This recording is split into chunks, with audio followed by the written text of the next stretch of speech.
kingdoms collapse. Now anarchy reigns. You want it, you got it. Now anarchy reigns. What's going on? Welcome to another episode of the You Want It, You Got It podcast. Today, I have two gentlemen from the Cohesion from Santa Cruz, California. What's up, Dave and Jesse? What's up? What introduce you guys' selves and what you guys actually do in the band? Do you want to start? We're playing chicken. Yeah. My name is Jesse. I play guitar in the band. I also am the chief mastermind behind most of our recordings. I did all the engineering, editing, mixing, and mastering for our album. And I've been working on a lot of video stuff for us too. Oh, yeah. Mm-hmm. My name is Dave. I am the percussionist. Pretty much take care of all the back end management stuff of the band. Usually have to take care of the booking, and I put together the band. Mm-hmm.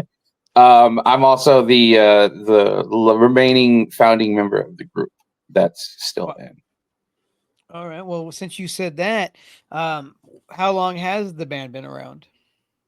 The band's been around for 9 years. 10 years will be next year. Technically, it would be the year that we formed, not that we played the first show. So it kind of depends on your mathematics, I suppose. But next year, it'll be 10 years where the band actually is formed. Okay. And you said, so you've had a few different lineups before you came up with this current lineup you have now? We've had a lot of lineups over the years, yeah. And Dave was saying you guys are basically the last two original, I guess you'd say original members in the band. How long have you been in the band, Jesse? Say about 10 years now? Well, no, I wasn't in the original lineup. That was in 2016, I think. Okay. I started playing with Dave in 2018, I think, and at that point, the Cohesion as a band was actually defunct. But we got together. We had been jamming with a few other local musicians, and we're sort of getting to the point where we wanted to start looking at playing shows. And Dave basically said, "Hey, I had this project, the Cohesion. We can learn some of the material, integrate it into a live set, and then hit the ground running with that." So that's sort of been the incarnation that he and I have had going since 2018. Okay. And before that, Dave, were you in any other bands before this current project you started? Yeah, I was in a couple of different local bands. Nothing really sizable. And part of the reason why I even put the band together was because I kept joining groups that would, as soon as they were getting close to sort of getting somewhere, they would just disintegrate. And it was getting really frustrating. So the bass player that I was working with predominantly at the time, I came to him and was like, why don't we just put our own band together and play the stuff we want to play? We recruited a guitar player that we'd play with in a previous band, and that was the original sort of core of the Cohesion was Eric Johnson on bass and Eric Johnson on guitar. Eric sort of playing the chief songwriter person at the time, with Emmanuel and me just sort of inputting things, mostly vocal harmonies and melodies and lyrics for the first song that we composed together as a group. What about yourself, Jesse? Sorry, what was the question? Were you in any other bands before you got together with Dave? Oh, yeah. So the main band I played before we got the Cohesion going again was a local Santa Cruz band called Watergate Sandals. Okay. We played like sort of lo-fi garage rock stuff. Nice. And we had a pretty good thing going, opening for like touring bands at the Catalyst. Oh, sick, yeah. But it was just like a college band. So, we graduated, everyone left town, and that was that. Currently right now, I guess the biggest thing out of Santa Cruz right now, I guess you would say, would be Drained. So actually, I was at UCSC the same time as the guys from Drain, and I know them. We played my old band played some house shows with them back in the day, and yeah, they are super, super cool, super wholesome dudes for sure. Oh, they seem so down to earth, so down to earth, man. Yeah, I've been to the Catalyst once in like 91 or 92 for a show, and I can't even remember what it was. I used to work for a radio station out of Monterey, called KMBY, and it was like an alternative rock station at the time. Well, it was like a rock station, then it became the new alternative rock or whatever. And I would always go to shows up in Santa Cruz and whatnot. But I used to go to the Civic Center and see a lot of shows there. I saw Soundgarden at the Civic Center in 92 or 91, maybe Yeah. 92. Saw Danzig there. Nice. It was pretty cool. Yeah. But so what's the vibe like in Santa Cruz, man? Like what's the scene like up there? It's a lot of small venues for local bands, at least. You know, the only places that sort of get bigger touring acts are the Catalyst and I guess Moe's Alley to a certain extent. So it's a lot of DIY stuff, a lot of bands, you know, putting together their own shows, booking with each other, and you know, working together on putting stuff together for the most part. Felton Music Hall gets some stuff too. That's true. Yeah, that's another big venue. And one of the things that's starting to really come up is the Quarry Amphitheater at our alma mater of UCSC. I'm actually gonna go and see the Stickmen go play there in July, and then a buddy of mine wants to go see Primus on my birthday. So I personally went and saw the Remain in Light show that Adrian Ballou and Jerry Harrison played. And Jerry played together. And it was fantastic. Quarry Amphitheater is a great venue. I had a good time there. Who's Primus coming with?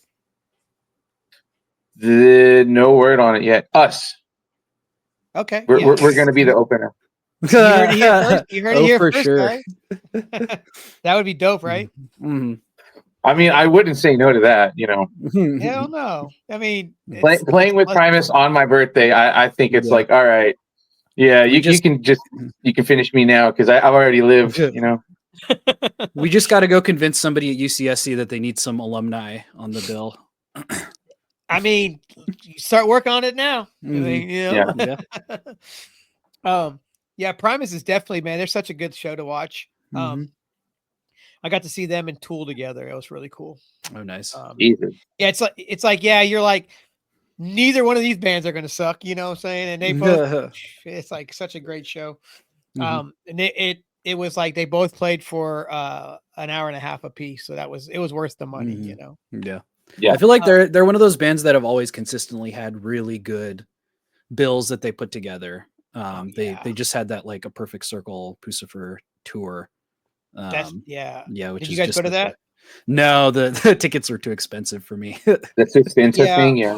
The tickets were a little rich for my blood out here too. It's cool the way that tour is going on, you know, because it's like there's no really opening act. It's like I heard like it's like a couch on stage or whatnot, and the gear, and they're hanging out on stage, and some people will play, and then you know Pucifer play for a little bit, and Perfect Circle play for a little bit, you know, Primus will play for a little bit, whatever.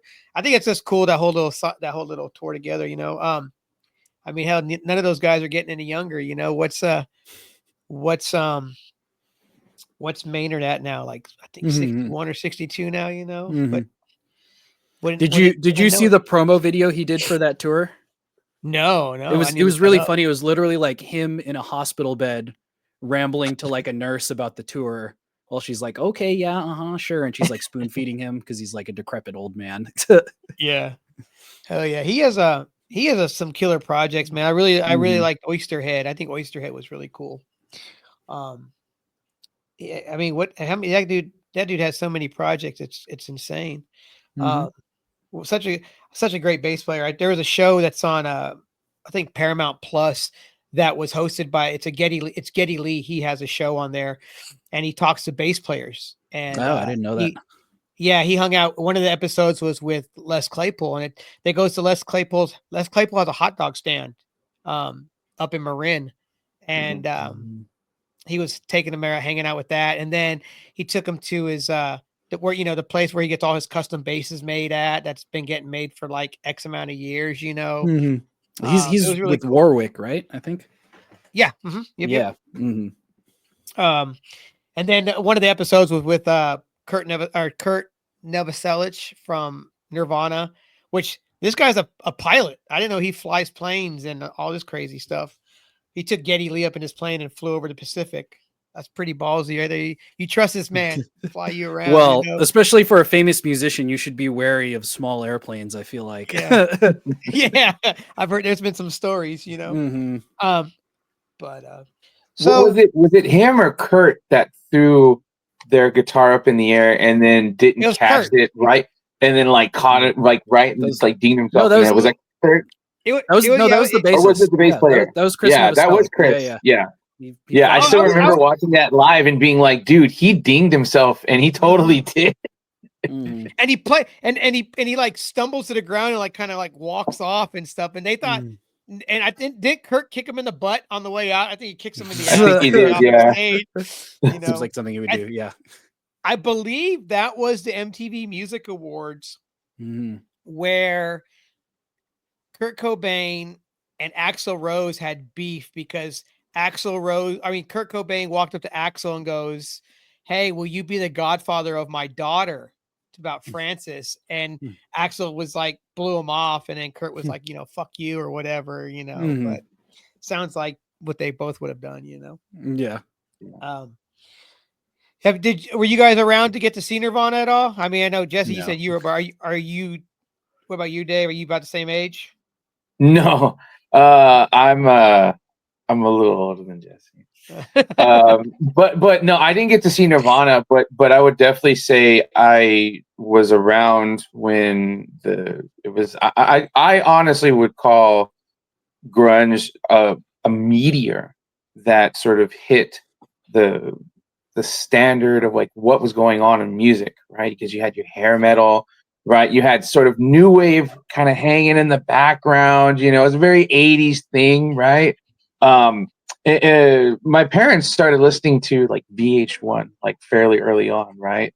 So you were like seeing what the 90s are like gonna sort of look like, right? But then all of a sudden the meteor hits, and that meteor is like grunge. So you're seeing like Alice in Chains, Soundgarden, you're seeing Nirvana, and the stuff that they're playing, it's just like it grabs your attention, and it's just powerful. It's raw, right? You know, all these awesome bands like Pearl Jam, and like MTV just played the hell out of those videos.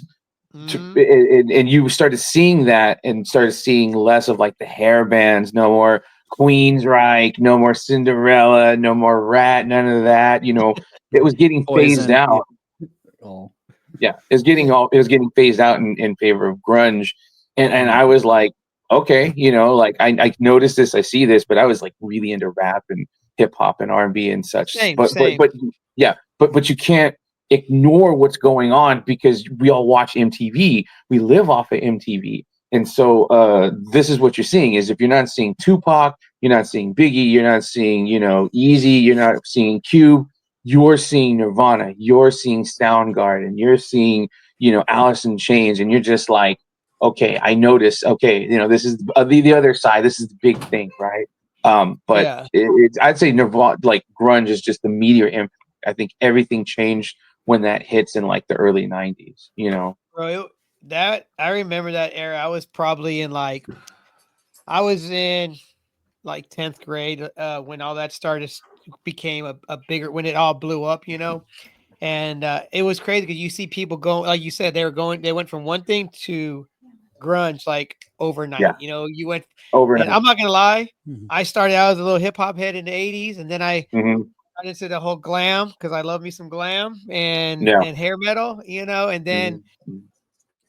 I went on to, you know, punk rock and Nirvana and all that stuff. And, you know, but I mean, it was good stuff back then, man. I mean, when Nirvana broke, it blew up. And like you said, and here's the thing though, Queensryche, man, they were from Seattle, and Alice in Chains, you know, I mean, Alice J, but Queensryche was from Seattle, and they got, you know, knocked down by the boys.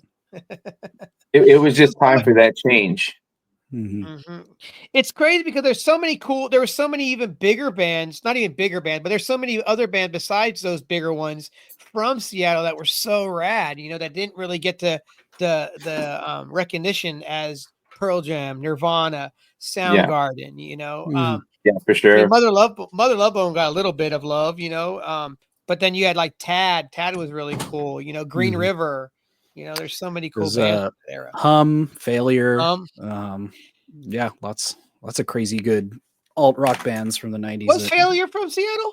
No, sorry, not from Seattle. Yeah, okay. But, Yeah. they were in LA. Yeah. That's true. Yeah, I remember when other thing. I thought, but I remember when Failure broke, man. Failure, golly, when that second album, Fantastic Planet, came out, man. Whew, it was great. Yeah, that is a heavy hitter for sure. I got to see them on a Lollapalooza where they were headlining the second stage, and the first stage, the opening band wasn't able to play for some reason, so Failure opened the main stage and then headlined the second stage. So I got to see Failure twice in the same time period. Fucking epic as hell to see that. They're still going hard. That's awesome. Still a great band. Yeah, their live show is still amazing. I've seen them 2 or 3 times since they got back together. Oh yeah, and they just get better, like fine wine, Yeah, are you guys into like Sonic Youth or anything like that? Yeah.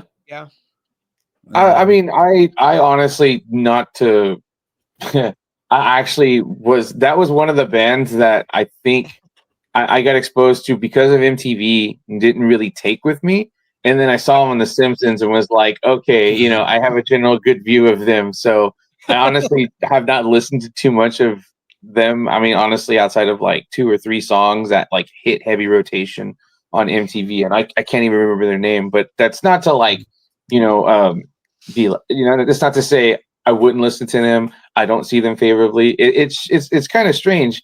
Music, there's so much of it that if you equivalated it to like a video game backlog, which I unfortunately have a large one of, you're just like, there's so much there that even in the preferred genres that you listen to, you're still like, there's just so much still there. Our bass player showed me this French Canadian prog band called Harmonium or something like that, right? And it's very beautiful, and it sounds like a mix of like early King Crimson and Pink Floyd and a little bit of like Supertramp, strangely, right?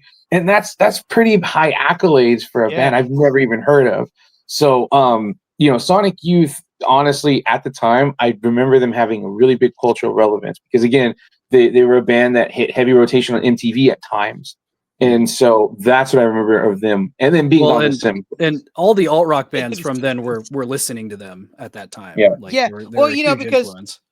because Sonic Youth, they started out in the early 80s, I think maybe 80, 81, and then now there's stuff in the early 80s that wasn't something that drug me into them. But then like the stuff that came out like in the late 80s and then the stuff in the 90s, I really got into. And then the newer stuff like in the 2000s, not so much my style, but like you were talking about music, I always hear people say, man, there's nothing new out there that grabs me. Man, there is always something new out there. There's always something new. You just haven't found something. There's stuff in the 50s that's new music to me. That's new.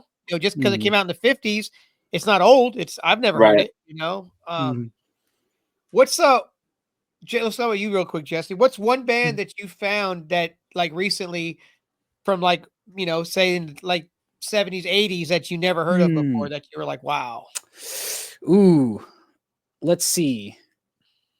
Probably a lot. I mean, somewhat recently, I started getting into like Brian Eno's music from back then. Here Come the Warm Jets and Taking Tiger Mountain by Strategy. Both really, really killer, really weird out there psychedelic rock albums. Helden would be a good one too. They're like a sort of like an experimental prog rock band from the 70s that they have a pretty heavy album for their time called Standby. Who else? I don't know. I'm always listening to so much stuff. For sure. There's a lot to choose from, Well, what about yourself, Dave? Go ahead. What was that? Oh yeah, I was just gonna say you're absolutely right that anyone who says there's nothing new out there they're just not looking hard enough, because like everything is more accessible than it's ever been. So Exactly. you have the world at your fingertips as far as music goes. Real quick though, Jesse, with you, Mhm. so for you with music, Mhm. you said you were born in 94. 94. Okay, so you've grown up with the internet then. So Mhm. with the music on the internet and whatnot. So I mean, it is really accessible, which I think it's a good thing because you find out about so much more music, and if you do like it, you will buy it eventually. I'm sure if Mhm. somebody will buy, like I'll either buy it on vinyl or cassette or something, you know. Um, but yeah, what about yourself, Dave? Is there something that you found recently that you're like, whoa, holy shit, like that's you went under your radar? Okay, so I bought it's a series of albums that is the like the band kind of wants to show you the stuff that influenced them, or possibly Okay. like the bands that influenced their songwriting, right? So the series of albums is called Back to Mine, and there's a killer band in from the UK called More Chiba, right? And More Chiba put out a Back to Mine, and there's this band called I believe they're like a Dutch band. They're called Plus, and the song's called "Put Everything Together," and it is so funky and just so like wow, it just takes your breath away. And I started listening to a bit more of their stuff, and to me, they seem like Focus, like the band Focus, which me and Jesse are a fan of. But instead of Focus kind of being a bit more just like out there, crazy, sort of like psychedelic sort of rock, it goes more like funk, right? But it's some of the tightest funk you'll ever hear, and it's just really good. And it's these Dutch guys are just killing, right? There's another album too that I really am just like really enamored with, is this album I grew up listening to. It's called Azteca. It's by a band called Azteca, and I Okay. grew up listening to it. And a lot of the players on it are either ex Miles Davis Okay. or Santana players, My and oh it's yeah. an amazing album. And I've highly recommend anybody that will listen to my voice to listen to the first two, like the opening intro is like Mamita Linda and La Pierda del Sol, right? It's like just a 1-2 punch that you never recover from, because it's just amazing. Well, and, coming, from where you guys are at in Santa Cruz, you're not that far from the Bay Area. And in the Mhm. 60s and 70s, the Bay Area had some of the best, if not the best, funk bands coming out of that area, Mhm. from that area, and guitar players. I mean, everything. Like I love me some Tower of Power. Mhm. There, Oakland, Yeah. Bump City. Yeah. That stuff is great. We actually had a cover band in this town I live in. I said town, it's a city, but they were called Bump City, and they did Tower Power covers, and I was like, "This is the greatest thing ever." Mhm. But then you got Santana. I mean, who Sly? You got Sly and the Family Stone. You got all these great bands from the Bay with all these talented musicians. Man, you guys come from a mecca of history up there. Rest in Sure. peace, Yeah. Yeah. Sly. Yeah. Yeah. Yeah, rest in Absolutely. peace, Sly. Yeah. So, yeah, and Mhm. I grew up with the funk, all that stuff. Cause my mom, when she was a teenager in San Francisco, that's all the stuff that she listened to. So when I was, a kid and she was older, cleaning house on the Saturdays, you would hear all that kind of stuff, all the funk and Santana and Malo and all that stuff. Mhm. Um, Yeah. um, so in the band, Mhm. who does the majority of the writing, or is it a collaborative effort? Currently, most of the songs were either written by me or by the previous guitar player Eric. Okay. But we have a couple instrumental pieces that were sort of, they're just jam sessions more or less. So those were definitely more of a collaborative thing, and we're working on some new material that is more of a cooperative venture. Yeah. I I noticed a lot of your songs. I mean, are pretty long songs. You got a lot of nines. So Mhm. and me, I have a hard enough time trying to remember 3 minutes of a song, let alone trying to play 9 minutes of a song. Mhm. Um, Is that what, like, the goal to start this band out? Did you guys have a specific sound you wanted to do, or did you guys just get together and just jam and see what came out? Well, Jamming Jesse and I mostly at the started, beginning, at least. yeah, Yeah. Jesse and I started playing together, and we started just were like, well, there's, like well, first off, if you're enjoying what's going on there musically, right? You're like, there's something that can be done here. Then we started playing with another guitar player that also doubles as a synth player, right? A guy named Jacob Johnson. And at that point, we were just sort of like, well, we kind of want to do something. And we kind of got set on that. I don't know, a couple of months in. I don't think it took that long. But 2019 is when we decided we were going to go and start playing out. And we needed a bass player and so forth, so forth, so forth. But I think a large part of it is just musically, like a good like chemistry at the start, which we found with each other. Yeah, that's a key to any band right there. If you're not enjoying it, it's not fun. You got to have fun you got to have fun. It's because at the end of the day, it's a relationship. Whether you have three people in the band, 6 people in the band, it's a relationship. And if you don't get along with all them people, the band ain't going to work. Sure. And I've been in several bands like that where there's one bad apple and it ruins the whole vibe of the band. It's either, and then you got people like, oh, I'm leaving, or if he's not leaving, or I'm leaving if they don't, it's just like, you got to get rid of that bad apple, even if they're one of the raddest players in the band, you got to get rid of the trouble, and start back over from scratch. So, with you guys, writing and whatnot, are you guys currently recording some new stuff? We're not actively recording anything right now. We're mostly in a writing phase. We're also just trying to play as many shows as we can to promote the album. And get more ears on it. Let's talk about that album. Yeah, sure. So the album is called where to go? It's a self-titled, correct? Mm-hmm. Yes. And how long did it take y'all to record this record? Like 3 years, I think, from when we actually started recording it. Maybe recording it. Yeah. It was a long process because we did everything ourselves.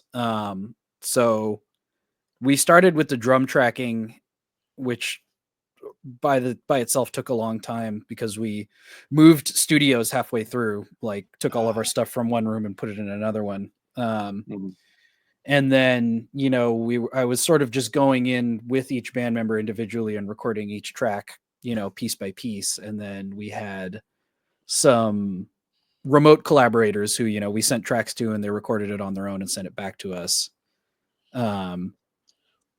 And then I had to sit down and sort through all of it and mix it and everything. So it was a long process for sure. I mean, I guess it's cool though that you're doing it yourself. I mean, that way you guys can, well, one, I guess it kind of saves you a little penny in your pocket, right? You don't have to worry about paying somebody. Exactly. That was the main motivation is we're all very poor. Oh, trust me, being in a band is rough, and we got to work. We still got to work to have fun. I did hear some vocals on this record. Now, is this a permanent member in the band, or is this just for the record itself? Or so most of depends the vocals, on the track. Yeah, most of the vocals were recorded with our old singer Addie, who was our previous live singer, but she left the band like 1.5 2 years ago, I think. So then the title, or not the title track, the opening track, Dave sings lead vocals on. And then Prismatic, the second to last song, our current singer, Emma, did the vocals for. Okay. So you guys how many members are in the band? We're currently 6 right now. 6. Okay. Now you have, there's a horn player as well, correct? Mm-hmm. Yeah, that would be Josh. He is one of our new additions to the band. He came recommended from our previous sax player, who also happens to be one of the founding members. And he has spent a good amount of time helping kind of quarterback things musically at times, mostly for like live shows and trying to bring in new players. And also he helped us out on the album too with arrangements and certain things. Mhm. I think it sounds cool as shit. I like that sound you got that with that in there. It's not something you Mhm. hear often, you know. Mhm. I like that. I think I dig it. Sorry, just to clarify, Jesse McMillan, our former sax player, was the one who played on the album. Okay. Yeah. Okay. So the recorded parts on the album are him. Our current sax player for live shows is Josh. Got you. Got Yes. you. Yeah, I guess, I mean, with your newer members, I guess some of that stuff you've already had recorded, you know, for over the time when you were, so you, during the recording of the album, you guys were getting different members swapped in and out during that time. Yep. Yeah. Mm. Now, Dave, are you a We pain in the also, ass to record drums? I'm sorry. Are you a pain in the ass when it comes to recording your drums? I think it took a while because we didn't know what we were doing. And on top of that, there were certain things we weren't kind of taking into account. Um, to be fair, I think I would have had my friend Stretch come in and basically come help tune up the drums, because we kind of just went at it just sort of no new heads, no nothing like that. We just sort of was like, Yeah. let's use what I have, you know, and that's what we recorded the album with. And some of that proved difficult to be able to use, and so Jesse had to go and look for samples to sort of put in certain instances. And so that was more, I think, a pain in the butt. I don't think it was the recording itself. I think it was, there were certain things that we weren't thinking about that came up that were like, we have to go and deal with these other things.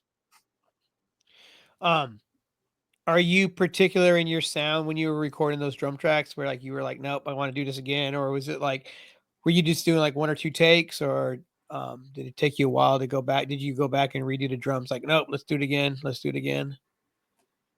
I'd say a fair amount of it, I wanted to go back and redo it. Looking back at it now, I'd still want to redo it, but you know, I think Mhm. I mean, the drums at the time, it was like a statement of like how things are in the band at that point in time. It was 3 years ago, right? Because Yeah. we've been playing the songs for a while, and with that comes this luxury of refinement. So now when you hear the songs live, they don't really sound a whole lot like they do on the album. To me, Yeah. they sound better.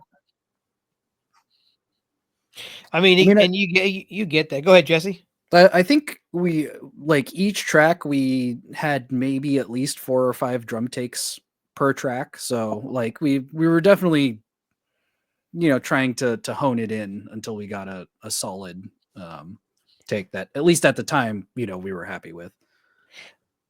And, you know, when you were saying, you know, you would like, you would have gone back and you could still do it again. I think you can listen to your final project and keep listening to it, and you're still going to want to be like, change something and change something and Yeah, change something, you know? Mhm. that's That's how, absolutely like, true.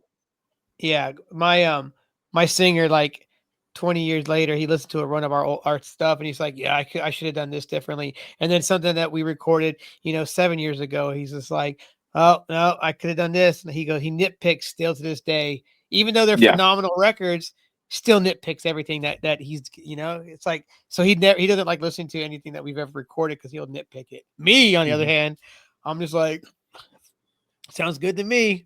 I just play Mhm. the bass. Yeah. So Yeah. I think for me, it's still a relatively new experience because I spent half of my life really not as a creative type. And so this album, I would say, is possibly even more of a personal project to me than even my own EP that came out a few years ago, just because we spent so much time with this, and a lot more than the material that's on my EP. And so with that, it's more of a, like, you know, you're never like super happy with it because no. you could always do it better, right? But that's just how it is, you know, when you're passionate about something, like, you could always be better, you could always be worse too. Yeah. You know, also too, I see some of the, you know, bigger bands, and they take a year to record, you know, and they're in the studio every day, and they're taking a year, and they're working on one song for 6 months. And I'm like, at a certain point, when you constantly work on this one song, to me, it's not at that point working on that song for that long of time. It doesn't feel like it's organic anymore. You know, it's just like if I got to redo the guitar tracks or the bass tracks like 10 or 12 different times, I lose the vibe that I already had of what I want it to feel like, you know, because then I feel like it's perfection. I don't want to be perfect about it. I want you to get what you get or what you're going to get live, you know, sometimes. But Dave, how long have you been playing the drums? Let's say about 20. Okay. And Jesse, how long have you been playing for guitar? I started playing bass when I was 16, I think. So about 15 years now, if you count that, before I started playing guitar. Okay. Now, what got you into playing bass? It was a combination of, I think, like a lot of my friends were getting into playing guitar. You know, we were all really big on rock and metal music. And also Guitar Hero was really popular at the time. And on top of that, my older brother was playing bass. So when he wasn't home, I could sneak into his room and play his bass. So that was sort of my gateway drug. Got you. And then what made you transfer over to guitar? I mean, I sort of just picked it up over the years. When I got into college, you know, I was buying and selling a lot of used musical equipment. So I got some cheap guitars and just started playing around on them. I still really enjoy playing bass. It's just that all of the songs I write on guitar. So when it's time to play them, I'm going to play them on guitar, you know? And Dave, what got you playing drums? What got you interested in that? Yeah, family business. Yeah. Yeah, it is like a family thing. Dad introduced it to me really young. Started playing really young. Kind of fell out of it for a long time. Brother comes and he winds up becoming the drummer. And him and my dad spent the last like 18 months to 2 years. Dad's last 2 good years before he passed on with him. That was sort of their bonding thing. So Chris learned directly from my dad, and dad passes, and something stirs in me, and I asked my brother to help me kind of get back. And so he starts training me, and I'm learning how to play on a left-handed kit because he's left-handed. So after a while, I have to reorient and go, it's more native to play right-handed. And so, you know, it's dad. My dad played, my brother played, 2 Theos played, a fair amount of musicians on both sides of my family, but not no other drummers, mostly guitar players. Gotcha. So this new album it came out, it says online it came out in January. Is that accurate? Mm-hmm. It came out at the end of January. The January part is accurate. Yeah. Okay. What now, since this album has come out, how many shows have you guys played for this album? I think it's at possibly 6. I think it's at 6 right now. Yeah, we played a couple of shows earlier in the year, and we just played at the Crate Place, and we're gonna play over at this place called the Sack House. It's on the west side here in Santa Cruz. We're gonna play with a couple of other local bands. Casino Youth would probably be the one a lot of people have been hearing about outside of Santa Cruz because they've been making some waves. That was gonna be a question I was going to ask you too, but we'll get there. I don't want to take away from the album real quick. Now, since you guys have a lot of longer songs, what's your average set? You know, if you have a 30-minute set, you know, or whatever, what songs will you make sure you have to play? Like, what's your set consist of? The last set we played over at the Crate Place was like a hair over 30 minutes. We played 4 songs. But Yeah. no, to be fair, it's normally not like that though. Normally we could fit in 5 songs inside of like Yeah. a half an hour plus, like 31, 32 minutes. Sometimes we just kind of feel it from the crowd. If the crowd's moving, you have to act on that. It's simple as that. You just read the room. So sometimes you pull an audible, and that's just how it goes. Yeah, if they're vibing, you don't want to lose that vibe, Exactly. I think our two primary considerations with the set list right now is trying to cycle out some of the old material, because there are songs that we've been playing for years and years and years now, and we want to work in the new stuff that we're working on. The other one is we have a few songs that are sort of variable in length depending on how long we riff on them. So we have some flexibility there, where if we have to play a shorter set, we can just play a shorter version of the song. With you saying that you recorded this yourself and you guys worked on it for about 3 years, and now you're currently, got some other material like you were talking about. Was this recording this album? I guess you would say also it was a learning process of learning how to record yourself. Would you say that what you did with that album? Mm-hmm. Yeah, absolutely. Yeah. And off this current album, I mean, how much of that album do you guys still play? I would say the core 4 songs, When to Drive the Rain, Prismatic, Asuka, the Second Child, we're sort of rotating in and out as necessary. And what is the 4th one? Beast. Well, Beast to Man we haven't really been playing. JS1 we're still playing live pretty much every show. Gotcha. Yep. Is at this current time, is there a favorite song to play live? I mean, for me, the one that is the most fun to play, or has been the most fun to play recently, is one of our newer songs, Little Fate, that we've only gotten to play a couple times. Or did you mean from the album specifically? No, either or. No, either or. Yeah. That would be my pick right now then. What about you, Jess? I mean, what about you, Dave? I'm actually with Jesse on that one. That song I would pretty much describe as punk meets prog, because there's a lot of punk drum patterns that I use, and there's a drum pattern that I basically just stole from a King Crimson song. And so for me, it's a lot of fun to play. But I would say overall, I'd say Prismatic, because that one really seems to be like the calling card of the band, and a lot of people also seem to feel that way. And I think it's the strongest song that we have. I like Little Fate, but I really enjoy playing Prismatic.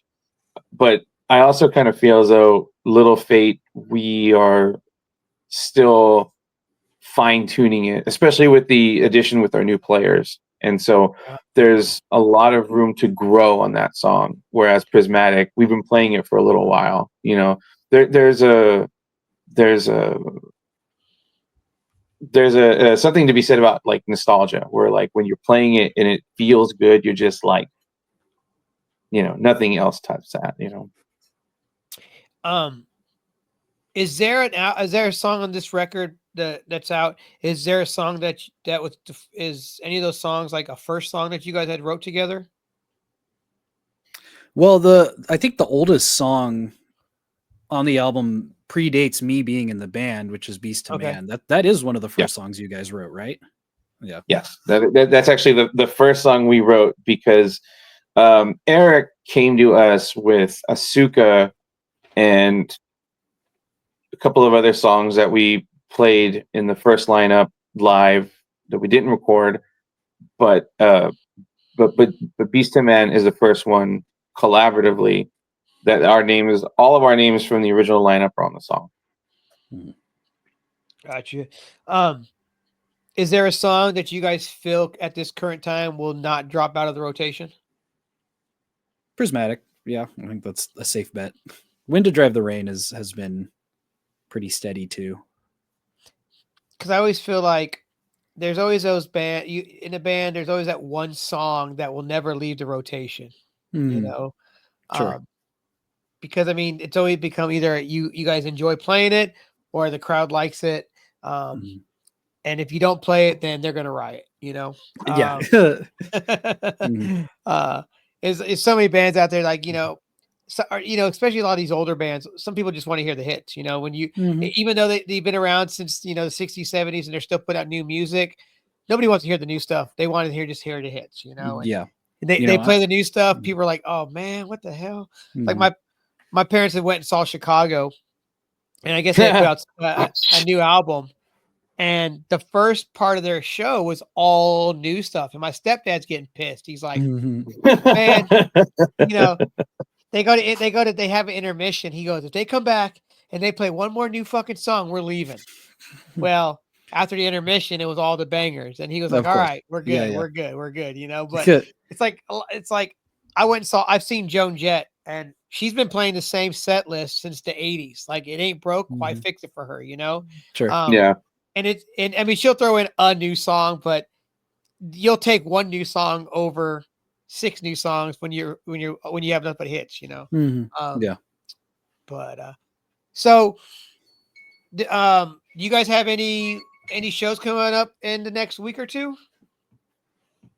Yep. Yeah, we're actually playing a house show here in Santa Cruz, on the west side this Sunday.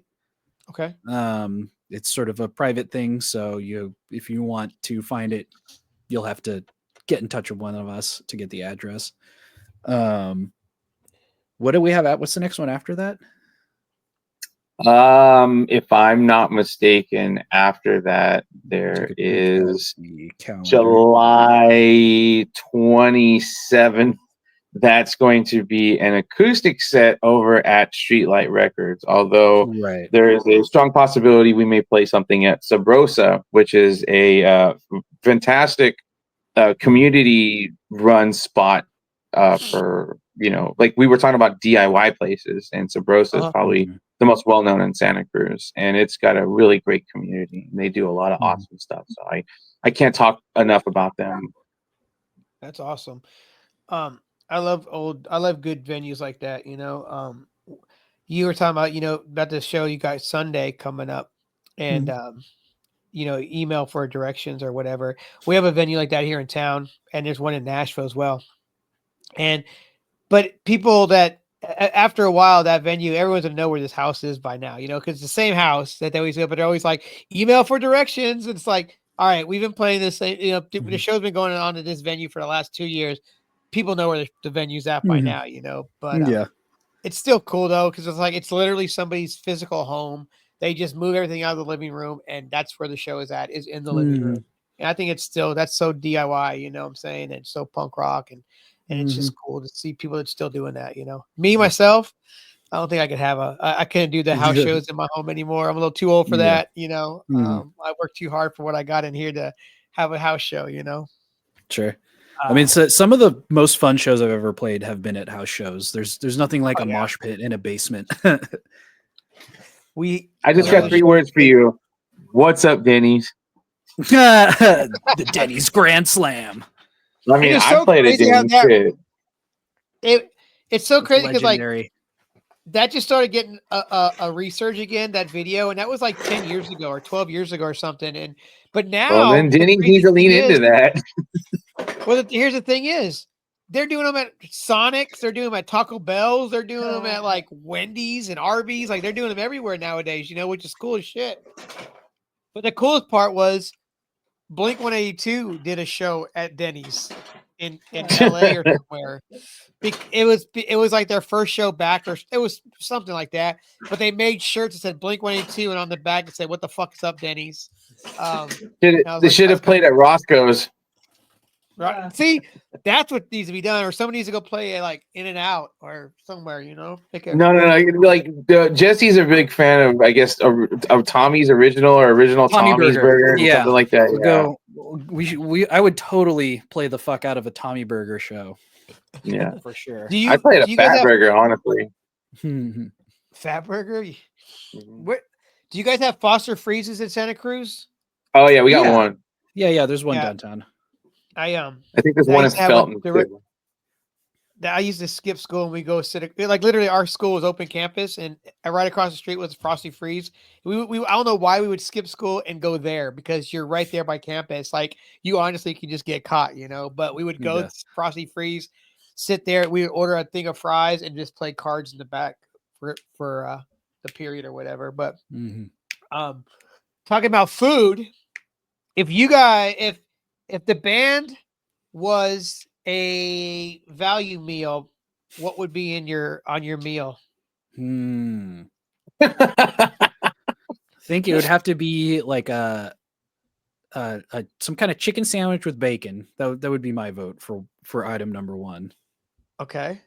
What do you think, Dave? Maybe a milkshake? Sure. I mean, dude, milkshakes come with value. I mean, you brother, your let me value tell you, meal. my girlfriend is really big into Dairy Queen, and even she's saying that the smallest blizzards are starting to become like not really worth it. Well, that's Like because a they want sandwich? you to buy the large. Yeah. No, I mean, no, I mean, I'm like I mean, even the smallest one. I mean, shit, you know, Yeah. you just want to taste. You know, I just want to hit. I just want to hit. You know? Mhm. Just give me a little Little more, taster. man. Yeah. Mhm. Yeah, but no, I'm still kind of mystified by the question. Like Mhm. individually, like what are we on the value meal? Because I would be like the drink. You know, you got to have the drums. So Gotta have. I'm All the right. drink. Oh, you So mean what? you mean person by All right, person? all right, here we go. This is what I'm gonna do then. Let's do the question like this then. All right. Who in the all right, so Dave, you're the drink, okay? What drink are you? I'm water because I gotta hydrate you. I gotta keep you. I gotta keep you alive. And The then drums gotta keep you alive. Jesse, you're a chicken sandwich with bacon? I guess. Yeah. I'm the main course, I was- baby. Is I'm this what a you're here grilled for. chicken? Is this a grilled chicken or a fried chicken? Breaded, fried. Yeah. Okay. Cheese or no cheese? Cheese for sure. Oh, so you're the main course. You're the fattening. You're getting Yeah, You yeah. fancy, huh? Yeah. Oh, you have a little fancy. bit of huh? everything. Yeah. So who's the side item? Who's the side Emma? piece? No, that's terrible. That's terrible. Yeah. No, I don't know. I would definitely say Josh. Josh is kind of the secret sauce. You know. There you go. I was about There to you say go. you got Yeah. that. That's a He's good one. he's our little secret spicy sauce. Yeah. Only certain people know about them. You know, you gotta Yeah. ask for it. I would Emma, say. I think for- Emma could be like not necessarily a side item, but like something like a jalapeno popper, or it's like still An substantial. appetizer, sort like of- an appetizer. yeah, sort of Yeah. like complements the meal. Yeah. I mean, because like Snoop Dogg had his Jack in the Box meal or whatever. One of Yeah, the, I the think it was- munchie meal. Yeah. the munchie meal, exactly. Mhm. And that was a pretty good. That was pretty good for the buck. That was. Um, You got all kinds of stuff. Mhm. Hey, he knew what he wanted. You know. What I'm saying? I've been a huge proponent of the munchie meals since day one. I've been Yeah. eating Yeah, those things are for, pretty 10 good. years now. Yeah. But that if your just band- leaves poor Henry though. Mhm. What would he Or, be? yeah, the bass player. Our Well, bass player. Yeah. You haven't put a side item yet. His No s- he could be no- Okay, onion he's a rings, side item. maybe, or He's like onion rings. or curly fries. Ooh, curly fries. He's Curly the. fries are good. Never mind. Never mind. I was gonna. No. Now, what would you call this value meal? Cohesion combo. Cohesion combo. That's There you pretty go. good. Yeah. If your band had a mascot, what would it be? Whole Well, the okay, so Jesse's girlfriend has sort of made some art in the past that's depicted like the whole thief, and I've been fully on board with having like the whole thief somehow be like the mascot of the band. Maybe not adorned on everything like promotional wise for us, because we have a pretty nice image right now, like our album cover I've kind of liked. But the whole thief, I'm a big fan of being the mascot. Who did draw the cover? Computer did. What? We used an AI to create a concept that, admittedly, I was experiencing a experience, if you will, and An experience of perhaps the psychedelic nature. Somehow, yes. And so it just kind of came to me in that and was like, I would really love to see an upside down sort of pyramid 3D. But I'm a really big fan of the Alien movies and the H.R. Geiger original artwork that sort of inspired all that. And so that's where I sort of like the idea of it looking sort of organic, right? And that's when I started kind of looking a bit further and was like, want something a bit more than just sort of like a wireframey 3D pyramid. And when I found that and when I put it together, I was like, sold. But I will say this for future projects, I don't think I would be so embracing of AI. I think I'd want to honestly. I mean, you know, did, throw some but I money mean, you from it. did take the image and then like process it yourself. You like applied some filters and edits I to did. it I did do that. Yeah, I in the did. I did. Photoshop. Yeah.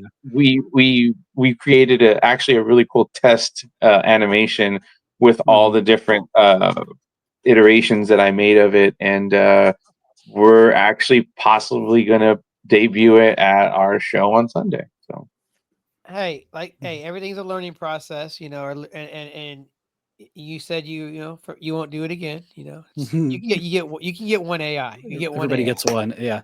Yeah, In you get our one. in our defense, there again, we don't have money to pay an artist to No, do anything. I got so- you, man. We don't. Trust me. I'm lucky. I was lucky enough to have a friend to draw my logo, and he didn't really draw it. It's actually just a picture of me, and he did something he did it in Illustrator and drew it and drew over it and made it cartoony and shit. So yeah, it's cool, and you have somebody like that, to give you a hand on yeah, some things. Because trust me, it ain't cheap absolutely. out there these days. Now you Yeah, know where to I get your best art from, and it's cheaper in hell. Is these artists in like Indonesia, and these dudes like my buddy's band, all their artwork is from there, man. And it's epic. It looks good, and the guys they're not expensive, because they love doing it. Like nothing against the states here, but the same drawing that they got someone would have been like, that's probably gonna be like $400 for me to do that for you. Where this dude in Indonesia did it for $75, and a shout out, Sure. but Yeah. they yeah, got good deals, Mhm. I know there's an yeah. app That's right. called there's an app out there where you can type in, hey, I'm looking for this, and it has like artists and stuff that want like freelance Mhm. artists and stuff. Yeah. Like I a think it's like called a like a Fiverr kind of thing. yeah, there you go. That's Yeah, what yeah. it's called. Mm. I always call it reverb, but that's the instrument side. That's for selling. Yeah, yeah. Mhm. So you guys are, you guys drive, you guys go get gas, you go to the gas station. Mhm. Jesse, what is your gas station go-to snack? Oh, well, I almost exclusively go to the Costco gas station, so it would have to be a Costco hot No dog. drive through. Yeah, Yeah. it's Yeah. a drive through. I got you. I Yeah. got you. What about you, Yeah. Dave? I mean, I would generally say the same thing. Yeah. I usually go to Costco about 80% of the time for my gas. So it's I like, get if it. I'm I gonna get get it. something, Trust me. get the hot It's a dog cheap or the yeah. chicken bake. Shout out chicken bake. Chicken bakes are good, yeah. When I was back home in March, my aunt, that's where they same thing, Costco. Mhm. And now when I go to Alabama to go visit my parents, they go to Costco as well. But we don't have a Costco where I live. We have Sam's Club. Right. Basically a ginormous Walmart that's even bigger than a super center, and that's Mhm. but yeah. My go-to gas station snack, it's always a random bag of chips, depending on which, like I try to get something that's new, something limited edition, something I could try, and I always get a white monster. That's what I always Sure. get. Yeah. I mean, so I was like, if we're like on a road trip or something, and I am like an actual honest to God gas station with a little mini mart, it's usually a tall can of Arizona and some corn nuts. What flavor Arizona? Like my favorite is mango, but these days I normally go for the green tea. And what about your favorite corn nuts? Ranch. Yeah. The green tea's fire. Yeah, I back you on the ranch. Sometimes I go to barbecue. Sure. Yeah. All right, Dave, if you're on a road trip, what you getting? Besides beer? Um, I don't know if I get necessarily beer on the road trip. I would honestly so this my really good friend used to be a truck driver, so we would go hit up like Love's, right? Like the Oh yeah, Love's like Lowe's truck is my stop, favorite. right? Yep. So I have these like deep memories of us hitting up the Loves and getting like a Love sub, and that would be like the bomb, right? And the strange thing is, from time to time, and this is a strange thing. This is especially if you're like out of state. One time I was in Arizona and I went to a Wendy's, and somehow the food looked exactly like the ads. Like, you see the pictures and everything Yeah. like that. Everything Yep. is like picturesque, right? Hand to God, it looked just like that and tasted phenomenal, and we were just blown away, right? So sometimes you gotta like say, like, not so much like I'm going into like the gas station, but like the gas station sometimes have like a McDonald's or a Wendy's, and that's the Wendy's that's like I'm talking about. Like, it was connected in with the gas station, and that was like the best Wendy's I ever had in my life. Everything was just like tens across all the way around. It was super clean. It was ridiculous. Wow. I Yeah. thought you were about to say it tasted just like, but I was like, wait a second, you can't. They didn't taste like the picture because you can't taste it. But I've seen the videos of how they do all those ads, and Mhm. sometimes they'll airbrush here, little spritz of water on the lettuce to make it all look fresh. Yeah. It's all super glue and spray paint. Exactly. Yeah. The tomato is just the edges are cut, and then they let them hang off the edges. Mhm. Are you with Wendy's? Are you guys a fries and the frosty kind of guy or no? I go I down mean, that road. I would dip fries in. I don't go to Wendy's probably Okay. ever really, but I would dip fries in like a soft serve. They don't have them around here though. Yeah, I mean they're like in the Bay and south of here, but not in Santa Cruz so much. Yeah. No. It's different on the different sides of the Mississippi. So on the West Coast, Carl's Jr. Mm-hmm. Yeah. Over here, Hardee's. Hardee's. Yeah. Same thing though. You know what I'm saying? Mhm. And it's like Hellman's mayo and Best Foods. It's like the same but different brands or something. I might have the names Oh, of the label is the same. Yeah, you're right. Yeah. So and, just like so in this area we have Kroger's, okay? Mhm. But you guys have Albertsons and Ralph's. They're all the same company. Mhm. But because like, and my buddy in Denver, they have King Supa, and it's all the same company. So you can find Kroger brand items in all these stores. And it blew me away. Yeah. And I was like, when I went to King Supa, I was like, why is this logo on the building look like Kroger? He goes, oh, because Kroger owns them. And I was like, Mhm. Yeah. okay. Yeah. Yep. All right. I think isn't Nob Hill the same as Ralph's or Oh, Nob Hill, something? man. I haven't heard that name in a minute. Rayleigh's, whatever. Rayleigh's. Nob Hill and Rayleigh's are the same thing. Yeah. Yeah. I tried to get a job at Nob Hill when I was 16 years old. I had to drive all the way to the headquarters. And I think, I don't remember where exactly it was. I don't think it was like, it's not like Watsonville or something, but it's somewhere around that area. But I had to drive from Salinas, California, all the way up there to get an application. It's my first job. I was like, ooh, I got to get a job. Didn't know what I was doing. Filled it out. Never got called back. But Nob Hill, it was right next to our house. I thought it'd be great. I could just walk to work. They used to have these tortilla chips there. They've been discontinued, but these tortilla chips were the best tortilla chips I've ever had in my life. To this day, I don't even remember the name of them, but I can taste them still to this day. Right now. I taste them right now. They were that iconic to me, man. Fuck. But anyway. Yeah, and until recently they carried my favorite variety of like salsa mix, like the trail mix sort of stuff with like nuts and crackers and that. Yeah. And they just stopped carrying them abruptly for some reason. Don't know why. I hate that. Don't you hate that Yeah. when you find something you like and then all of a sudden they're like, too many people like it, get rid of it. Yeah. Yeah, we know it's like always out of stock on the shelves and people keep buying them, but Yeah. I hate that, man. There's somebody that happens to me with drinks. Like back in the well, for me, this is weird. In the 90s, Crystal Clear Pepsi. That was my jam. Yeah. That was my jam. That shit was great. Yeah. I remember that it commercial. wasn't around long. Please, Jesus. It was around for maybe 2 years, if that, and Yeah. gone. But then they brought it back out a couple years back. Didn't taste Mhm. the same, in my opinion. You know, Yeah. but whatever. The recipe's been lost. Yeah, exactly. So, Crystal so Peth. what's in the future for the band? What you guys, what's coming up? Like, you working on new music? Obviously, not recording, but just write new music. What else? Yeah. Well, the goal is to record eventually once we get a little bit more free time and once we get our lineup really, set in stone.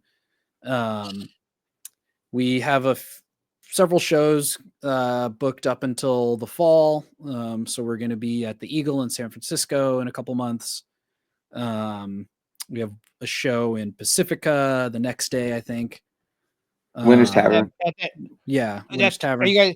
Is that the one you play inside or outside?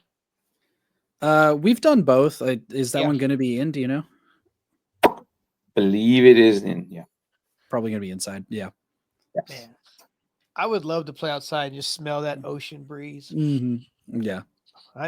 I do miss that. I do miss waking up in the morning and smelling the ocean. I miss that, man. I mean, Something about it's that. priceless.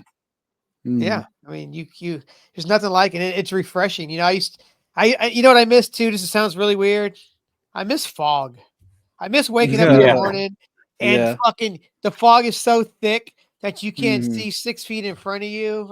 Yeah. The little things I miss. Man. It's mystical for sure to see that shit rolling in.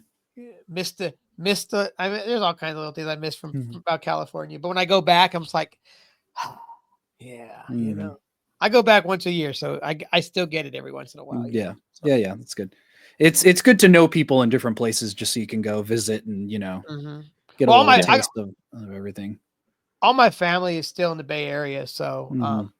it's great. You know, only family out here I got is my mom and my stepdad. That's it. But everybody else is still up in Sacramento and Fairfield, Vallejo, all that stuff. Mhm. So, when I get to come out there, it's great. You know, and I got my rituals as soon as I get off the plane. We got to go to In-N-Out first. Sure, Mhm. of course. And Yeah. you know, and then before I go back home, I got to get In-N-Out again. Mhm. Because I don't have it here yet.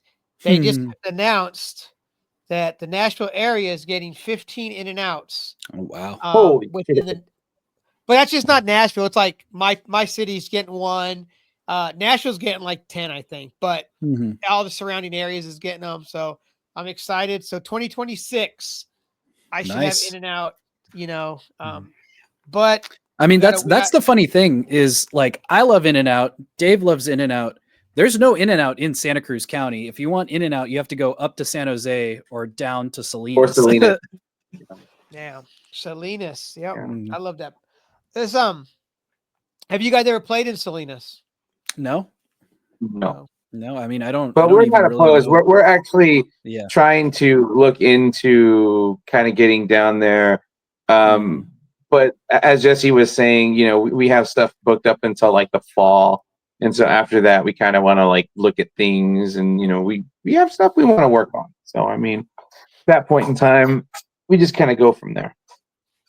Are you guys do you guys, I know y'all work, you guys are workers but do you guys have like X amount of shows you're going to play a month? Like, all right, we're not playing no more than 3 shows a month, or do you guys have no limit?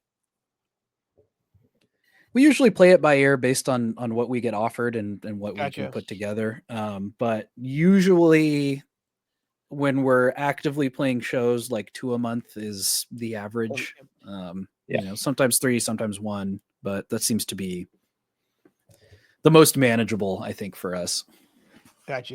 Yeah, I it's hard too because I mean, like I say, you guys, everybody works, and plus with the more members in the band, the more people you got to work on schedules, which is cool and all. If you guys have to play a show and somebody couldn't do it, would you guys play without somebody, or do We've you done guys we we have done before. I mean, generally we want to have core like drums, guitar, vocals at the bare minimum. But we've had people come and go. We've had to do them without sax or without bass sometimes, which is not ideal, but sometimes you just gotta roll with it. What is for the band? What would be your ideal lineup for a show? Oh, if we could play with anybody, Jesse, you give me two. You give me two bands, and Dave, you give me two bands. Who would I like to play with? And you could be. It could be. It could be alive or dead. Oh, or dead. Okay.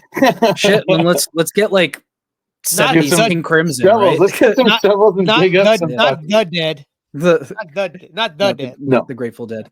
No, please. No. Yeah, let's get like 70s Crimson and Yes, and I don't know. Oh, yeah.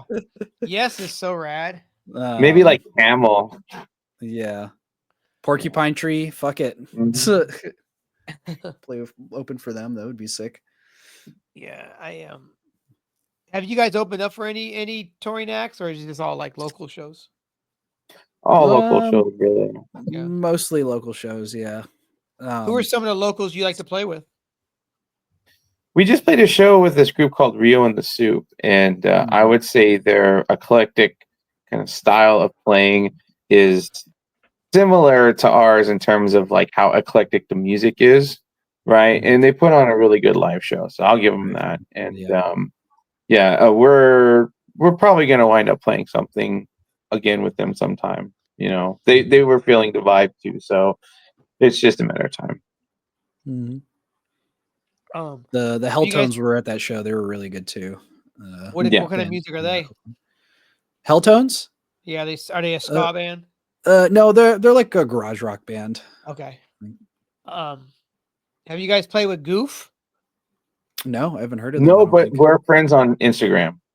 Goof is from the Bay. They're good. They're good. I like them. I spoke with them a couple months back, and fun bunch of guys, man. We'd love to play a show with them, in all honesty. I mean, hey, Ahmed, hit him up, and he would probably guarantee get you guys to the Bay. You know, he's such a great guy, man. One thing I've noticed about some of these, and it's weird because like the last 2 months, it's nothing but, it's not that I went out to do this, but it's all been Bay bands I've been talking to. And it's like, man, I should just move back to the Bay and just do this podcast from the Bay. But I've noticed the fucking the family, the connection, everybody is just like out to help each other. It's like, it feels like it's like just everybody's connected. You know, everybody knows everybody. Like, you know, Face Kicker. You know, those guys. Oh yeah. That's how we got connected. Is because I know the guys from Face Kicker, and I saw that you guys did an awesome interview, and I was like, I want to get in on this. Like, I want to see if this guy would have us on your podcast, and you did, and now we're here, and thank you. No, I love talking to people, man. Like I told you before, man, I talk with everybody, man. It's just that way, you know, it's recorded, and then people can listen about it and if listen to you guys, find out shit about you guys that they didn't know, maybe. But like those dudes blew me away because I did not know that their age bracket was, and blew me away. And I've never been the youngest person on my podcast before. So that tells you a lot. If that tells you anything. But they're so fun. They're such great guys. Yeah. They're really cool guys. Oh yeah. Have you ever seen them play? I missed out when they played at upstairs at Krista's bar, but I told them the next time they're in town, I'm definitely going to go and see them. They're based in San Jose, and I can go over there. It's just I've been working a lot, and so I just do not get a lot of sleep. So that means I don't have a lot of energy for anything really outside of, you know, our shenanigans and maybe a little karaoke shenanigans. But besides that, yeah. I get it, man. Love the guys though. I can't even make it to Nashville at times, and I've missed so many badass tours that come through. I missed so many local shows. Like, matter of fact, I got a guy I'm doing next Tuesday, and I didn't realize that they played in Nashville on Sunday, and I'm like, what the fuck, you know? So I feel like, you know, that's been a few different times. I had this one band on. The next weekend after I talked to them, they were playing Nashville, and I wasn't able to make it. And then when I was in the Bay, they were playing in the Bay too, and I couldn't make that show because it rained so bad, and I wasn't trying to Uber 45 minutes to Berkeley to Gilman, which I would love to have gone to Gilman to see a great show. It's like, man, two, and this was all less than 3 weeks. That they were in Nashville, and then 2 weeks later they were in Berkeley, and I couldn't go to either show. So yeah, but it's funny how often I don't find out about shows until like the day of or the day before, and I'm like, fuck. It's weird because the internet, you figure it's easier for shows to promote, but I feel like I don't find out about any show anymore online, and and I got 2 accounts. I got my personal account and I got my podcast account, and it's like I don't hear about any shows. I was like, do I have to follow the actual venue? Like I follow so many bands. I don't, I guess I just got to follow the venue. Everybody's got their own calendar, and like it's not all in one place anywhere. So yeah, it can be hard.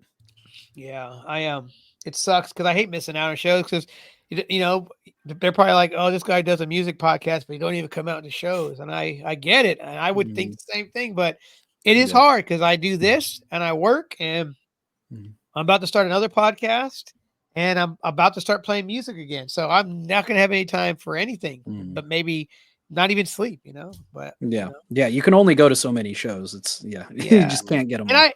And I'm not, it's not, and my biggest thing too is, I'm not a driver. So that's a big thing too.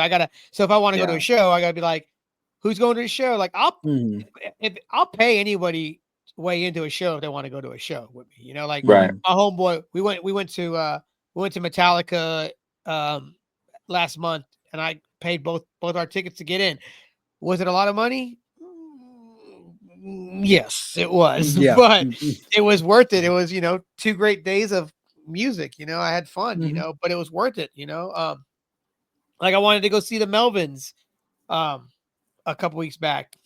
Nobody wanted to go to the Melvins. That's my biggest thing. A lot of people I know nowadays is they've either got away from the music that we've all grown up listening to. They all got families, which is a respectable, understand. I'm not hating on anybody for having a family and responsibilities. But it's like, man, I have no more show buddies anymore, But it is what it is. Well, it's funny. You actually mentioned Tower of Power earlier. They're playing the Alameda County Fair in a couple of weeks. And my buddy asked if I wanted to go, and I'm like, yeah, I would love to go, but you have to pay the fair entrance fee of $20 and then a $50 ticket on top of that. No, it should be, that should be free with the admission. Yeah. They used to be fair. Yeah. That's the fair thing, we right? we years ago we went and saw Weird Al at the same fair, and it was free with the admission. So I don't know when they started charging on top of that, but Weird Al is a bucket list for sure. And I heard his shows are amazing because every song is a new costume. Yeah, he will change outfits in the middle of songs. Like if he's doing a medley or something, he'll just run off stage and run back in something completely different. It's crazy. It's true. Yeah, Weird Al is he's a treasure. He's a national treasure. I'm actually taking my girlfriend to go see him at the Kia Forum in Inglewood. The drummer, I got to meet him at a function, and I got the drummer I got to meet at a function in San Diego. And he told me, he's like, that's the show you need to go to because that's going to be the homecoming for Al. And that's going to be a big, meaningful show for him. And I'm like, oh, perfect. So we're going. Yeah, it's going to be good. And everybody knows Weird Al. Like I grew up on Weird Al when I was a kid. I used to hear him. I used to hear Eat It, not Eat It. Like a Surgeon on Like a Surgeon, on the Dr. Demento Hour. And the Dr. Demento Hour, I think it came on Sunday nights or something, and it was just like a comedy musical hour with this like comedy songs, like, and I thought it was the greatest thing. And then I had my little bitty boombox, and I would have my Eat It cassette tape in there, and I'd be walking in with my boombox thinking I was cool when I was like in 3rd grade. I probably wasn't cool, but whatever. I felt cool. Listen, it doesn't get any cooler than Weird Al. No, and I had it wasn't even like a Panasonic boombox. It was like one speaker, and I think it was a JC Penney's boombox with one speaker with one little fucking cassette thing. Oh, it was horrible. It was crazy, but I enjoyed myself. Okay. Hell yeah, that's all that matters. You're having fun. No, that's gnarly that you said that, because the fair thing, it's like you're paying to get in already, and that should just be. Mhm. If you're playing Yeah. fairs now, that's where you're at in life. You're playing fairs, and that just comes with the admission, I guess. It's like Mhm. if you're playing a casino.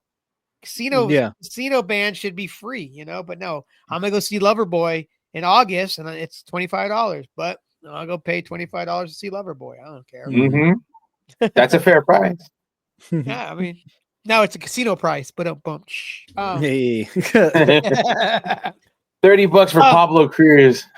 Mhm. Yeah. Hey. Well, yeah, that's a funny is the fair at the Alameda County Fair shows. If you want to go see one of the cheaper ones, it's like the Creedence cover band, the Elton John cover band. You can't go see any actual artists. You got to go see John somebody play Elton. covers. John Elton, yeah. John L-T-O-N, yeah. Yeah. It's so crazy. You said Creedence, and it's like, as a kid growing up, when you hear their songs, you're hearing the Bayou and all this stuff, and then when I get older, I'm like, they're from fucking San Francisco. What the fuck? He's never seen a Bayou before. Yeah. No, yeah. Where the hell you got maybe a Delta or something. You get no Bayou, but the most realistic song they ever wrote was the one about being stuck in Lodi. Yeah. And how much it sucks. Well, I used to get confused because the Misfits are out from Lodi, but Lodi, New Jersey, and I was like, Yeah. I used to get that confused. I was like, wait, they're not from Lodi. I've been to Yeah. Lodi. They can't be from Lodi, but no. So where can everybody find your awesome band onto interweb? We're on all the main streaming services right now: Apple Music, Spotify, Amazon, all those good places. So anything you have a subscription to, we're probably on. The band is called The Cohesion. The album's called The Cohesion. It's easy to find. Yeah. I got the rest of this. Yeah. Facebook.com/The Cohesion SC. You can find us on SoundCloud. SoundCloud.com/The Cohesion SC. You can find us on Bandcamp, thecohesion.bandcamp.com. You can find us on Instagram, The Cohesion SC. We're also on Threads. That's a new development. That's the kids are on these days. Actually, I don't see a lot of kids posting on it. I think it's people more my age that are posting on it. So maybe that's why I feel so welcoming. I don't even. I mean, I get Threads, but it's like, it's really just like a bunch of bots. I think it's like There's a lot of bots. Yeah, there's a lot of bots, but there's honestly some genuine people. And you know what the crazy thing is? It's actually better at getting news stuff, because you'll see people bitching about things that aren't even being like reported on just yet, and they're like beating Yahoo by like 5 to 10 minutes to the beat for things, and I'm like, oh my god, that is scary. But I guess I'm following Threads for the news now. This is what I always get on Threads from my personal account. It'll be a chick, right? And she'd be like, anybody in Nashville want to get out tonight? And then like a couple of days later, it'll be her in a different pose, be like, really trying to go out tonight. Anybody in Nashville? Or I'll get, where my Raw people at? Who wants to talk wrestling? Or where's my AEW people at? Yeah. Exactly.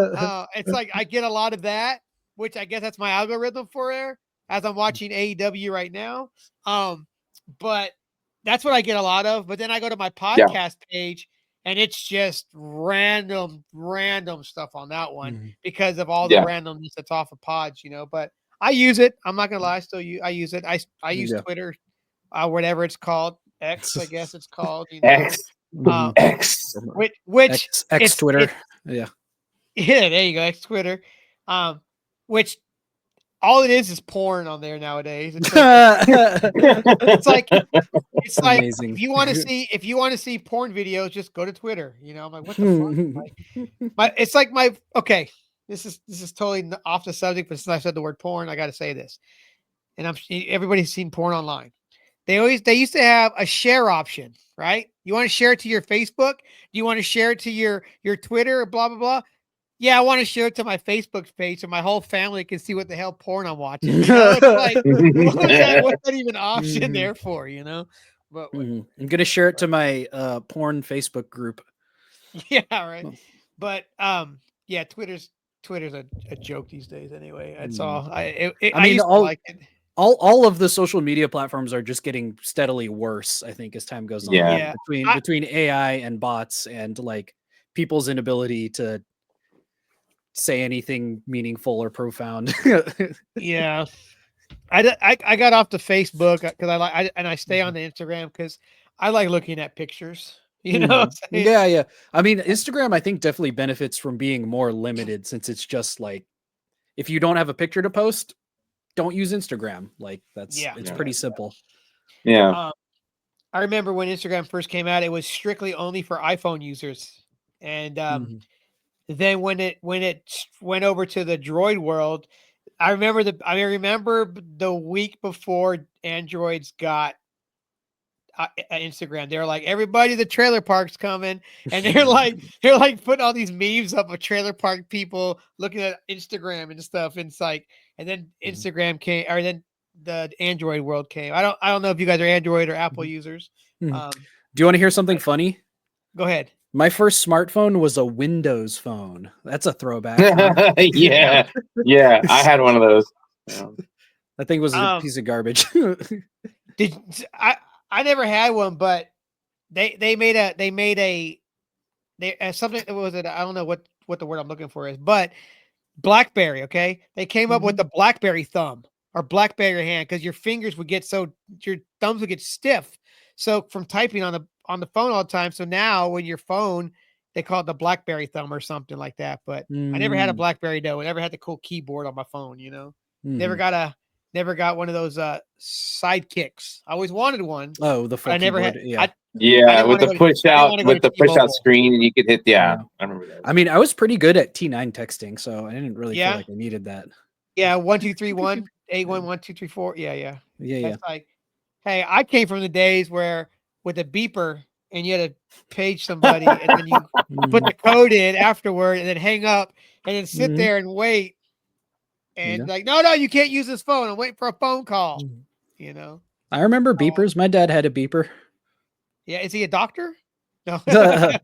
No, he worked for the phone company. He's a drug dealer. Yeah, because when I was a kid, I say kid, I was 18 when I got my pager in like 94.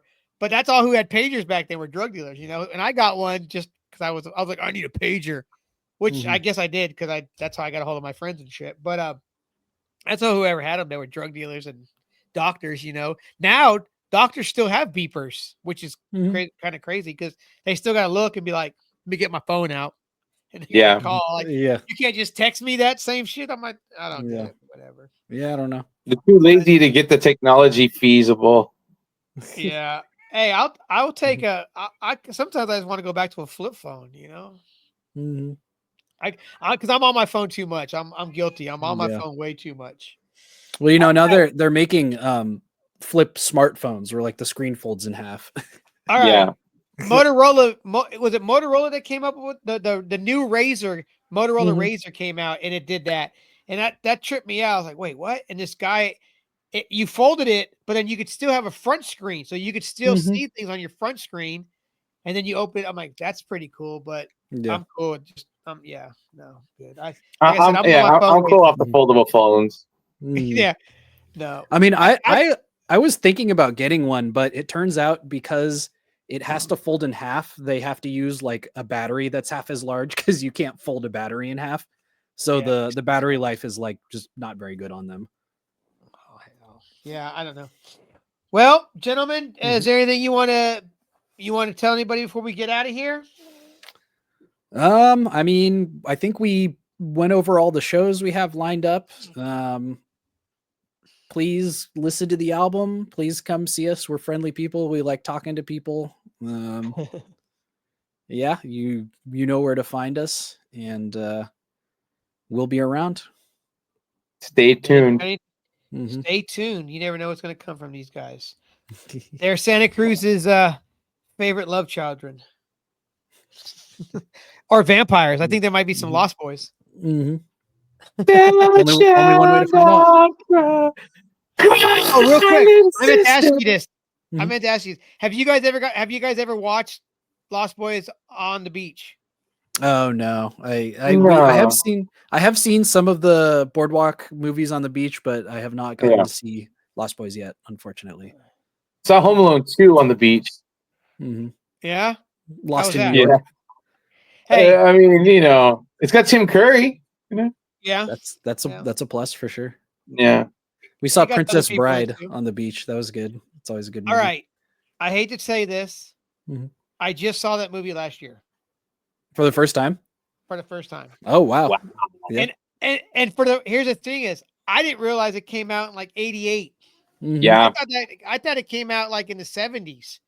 Sure. No. Yeah, yeah. Oh, wow. No. It was like 88 or 87, Yeah. 88 or 87. Yeah, yeah. I mean, it That- it feels kind of timeless, and I mean, probably the great. only thing that really dates it is the computer game he's playing in the beginning. And and I should have known because it was Andre the Giant was in there and he wasn't around in the Mhm. 70s. So I should have Mhm. but just looking at it back, but now I kick myself in the ass for not watching that movie. It's a classic. It's great. And I've seen it Mhm. 3 times since then. So I'm Oh, making yeah. up. It's hilarious. I'm making up. I'm making up. Making up for lost time. Yeah. Yeah, I got you. I'm a Mhm. lost boy, but don't bump. Hey. All right, gentlemen. Till next time. Mhm. Thank you so much for having us. Oh, anytime, guys. Mhm. Peace. Peace. Goodbye.